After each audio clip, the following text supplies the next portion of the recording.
Hi friends అందరికీ మొన్నైతే అరటిగోలు అని చూపించిన కదా, ఇప్పుడైతే పండు వండినాయి. టేస్ట్ ఎట్లుందో ఒకసారి తినేసి ఇస్తాను. ఫ్రెష్గా చెట్టు మీద.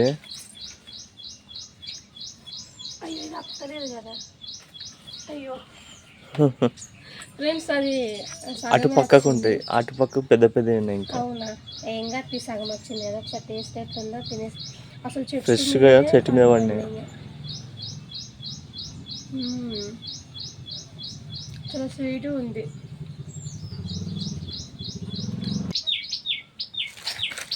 ఫ్రెండ్స్ ఆల్రెడీ గోల సగం కట్ చేసిళ్ళు, ఇంకా గిన్నె ఉన్నాయి అన్నమాట. అసలు మా స్వీట్గా ఉన్నాయి. ఎప్పుడైనా చెట్టు మీద వండినా అరటిపండు చాలా తీయగా ఉంటాయి. మేమైతే ఎప్పుడైనా కానీ బనానాని అయితే బయటకు వెళ్ళి కొనుక్కొచ్చుకోమన్నమాట. ఇట్లా ఎప్పటికొక చెట్టు కాస్తూనే ఉంటుందన్నమాట. హ్యాపీగా తినేయచ్చు. టేస్ట్ అయితే నెక్స్ట్ లెవెల్ అబ్బా. మీలో ఎంతమందికి బనానా అంటే ఇష్టం కామెంట్ చేయండి.